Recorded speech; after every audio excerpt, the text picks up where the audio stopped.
कि इस मुल्क की अशराफिया ज्यादा करप्ट है या आवाम। डायनासोर्स कहता हूं और तेंदुए कहता हूं, और मुसीबत यह है इनके पेट फटते नहीं, क्योंकि इनके पेट बड़े स्पेशल।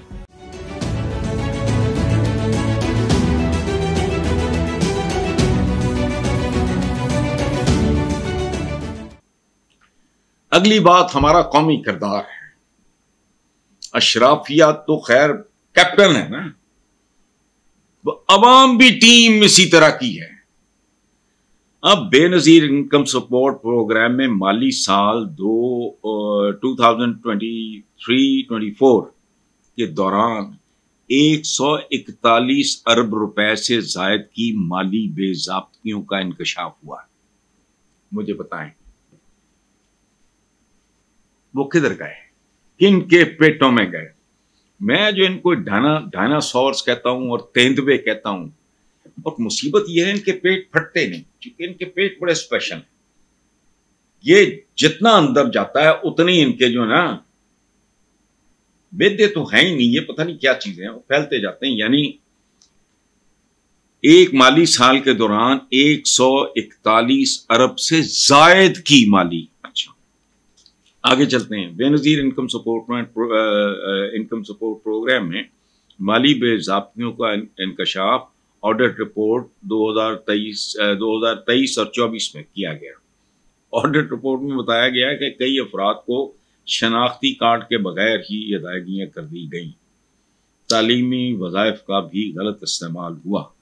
मुस्तहकीन के अकाउंट से भी नकद रकम निकाली गई। ये पूरे पाकिस्तान की तारीख। आप जिधर चले जाओ, मैं जो कहता हूं ना, मेरी ये किताब है काले कौल, उसमें मेरा एक कौल ये है कि फैसला करना मुश्किल है कि इस मुल्क की अशराफिया ज्यादा करप्ट है या आवाम। वजूहात अपनी अपनी होंगी, लेकिन आम आदमी को छुरी एक रेड़ी वाला, छाबड़ी वाला भी मारने से बाज नहीं आता। मुंह के साइज का फर्क है। ये चूंकि बेचारी जुएं हैं, ये इतना सा खून पीती हैं, जो बघियाड़ हैं अशराफिया, वो फिर अरबों खरबों से कम उनके पेट भरते ही नहीं। अभी आपने रिसेंटली सुना होगा कि नवाज शरीफ के साहबजादे के साथ वहां क्या हुआ है। जरा उस रकम पे गौर करें, जितना जुर्माना हुआ है और जितना वो डिफॉल्ट, खुदा का खौफ। अच्छा, रिपोर्ट के मुताबिक 93 लाख में से 30,77,000 से जायद मुस्तहकीन की फैमिलीज के शनाख्ती कार्ड ही मौजूद नहीं है। माशाल्लाह, शनाख्ती कार्ड के बगैर ही 116 अरब 95 करोड़ रुपए से जायद अदायगी की गई। ये किसका पैसा है? ये अवाम का पैसा है, जो अवाम के लिए मुख्तस है, लेकिन उन तक नहीं पहुंचा। ये वो भी नहीं छोड़ते। वो बदबख्त हैं जो ज़कात पे भी हाथ साफ कर लेते हैं। ये कैरेक्टर है हमारा। अजीबो गरीब सूरत हाल है, अरब से नहीं है, बद से बदतर होती जा रही है। मैंने जब से होश संभाला है, मैं इसी नस्ल का कैरेक्टर देख रहा हूं। फर्क सिर्फ इतना हुआ है पिछले 30, 40, 45 साल में कि ये बढ़ता गया, बढ़ता गया, बढ़ता गया। अब इसकी हो रही है स्नो बॉलिंग। स्नो बॉलिंग मुमकिन है। हमारे बच्चे, ये अगर किसी को ना पता हो तो एक बॉल बना के आप माउंट एवरेस्ट से बर्फ का फेंके, वो जो लुढ़कता लुढ़कता नीचे आता है, उसके साथ और बर्फ लिपटती चली जाती है, तो नीचे आने तक वो खुद एक पहाड़ बन गया होता है। ये सूरत हाल है। बहरहाल, ये जेस्चर मुझे इतना अच्छा लगा कि इतनी बड़ी बात को सिर्फ एक इशारे से कर देना। क्या कहा? ना ये है ना ये। अब इतने ज़हीन आदमी का इस तरह का कमेंट वो मैं एक्सपेक्ट नहीं करता, लेकिन कुछ नौकरियों के कुछ तकाजे होते हैं। जैसे नून लीग के बहुत सारे बंदे, शायद वो जाती हैसियत में इतने बुरे ना हों, लेकिन कार्रवाई डालनी होती। चूंकि इन पॉलिटिकल पार्टीज में, याद रखें, मैं कब से कह रहा हूं, मेरे आप 30 साल 32 साल पुराने कॉलम्स पे मुश्तमिल कोई किताब उठा लें, यही नौहा है। पाकिस्तान में अब तो पॉलिटिकल पार्टी होती नहीं, होती ही नहीं, जिनको हम हम अजीब वैसे बेवकूफ फरामक किस्म के लोग हैं। हम कहते हैं जमहूरियत जमहूरियत, जमहूर का तो वजूद ही नहीं इस मुल्क में। जमहूर कहते हैं अवाम को, उनकी तो हैसियत ही कोई नहीं, औकात ही कोई नहीं। असेंबलियों में उनकी नुमाइंदगी 1% भी नहीं होती। अच्छा, इसी तरह फिर जब हम बातें करते हैं बड़ी बड़ी, तो वो होता क्या है? ये नहीं कि ये बहुत अहमक हैं, लेकिन इतने नहीं। पाकिस्तान की पॉलिटिकल पार्टीज होती हैं जाती कंपनियां, शॉपिंग मॉल्स, जैसे शुगर मिल लो, उसकी मुलाजिम की क्या मजाल है? तो ये चमचागिरी करते हैं। इनकी औरतें 99% चले, बहुत गुंजाइश 98% कनीजें होती हैं और इनके मर्द गुलाम होते हैं। ये याद रखें। इसलिए इस तरह की बातें जो है कामरान टसूरी साहब की, ये बात इज अंडरस्टैंडेबल, क्योंकि बंदा वो ज़हीन है। मैंने उनके साथ मेरी घंटा 1.5 घंटा गप रही और वो जेस्चर मैंने आज तक नहीं मैं भूला।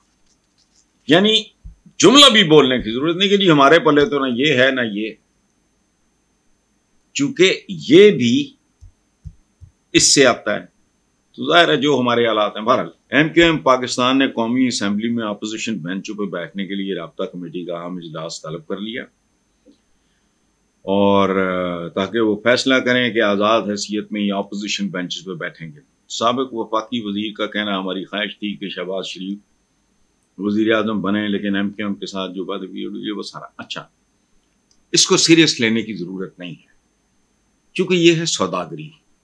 हमारे मुल्क में सियासत से बड़ी ना तिजारत है ना सनत, और सियासत से बड़ी सौदागरी नहीं। ये गिव एंड टेक होता है। ये PTI में भी घुस आ गए थे इनका, तो बेसिकली इनके नीचे से जमीन निकल चुकी है। अच्छे बुरे की, नेगेटिव पॉजिटिव की मैं बात नहीं कर रहा।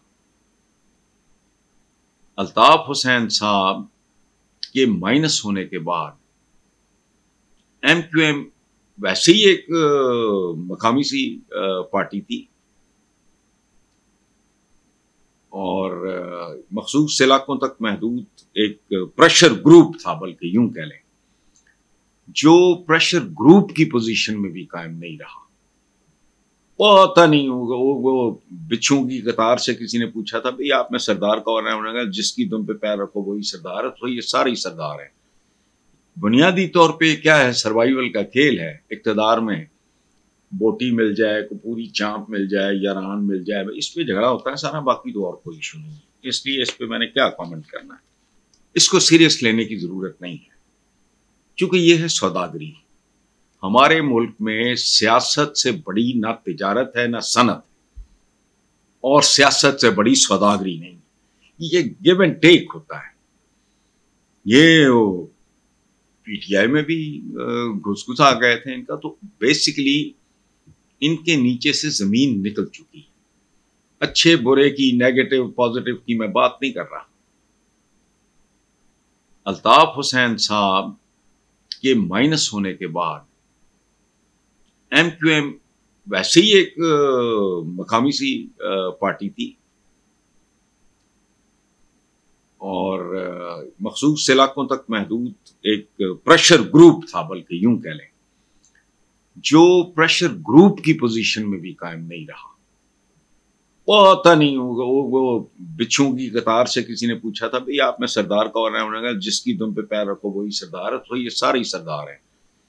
बुनियादी तौर पे क्या है, सर्वाइवल का खेल है। इक्तदार में बोटी मिल जाए, को पूरी चांप मिल जाए या रान मिल जाए, इस पे झगड़ा होता है सारा, बाकी तो और कोई इशू नहीं है। इसलिए इस पे मैंने क्या कमेंट करना है।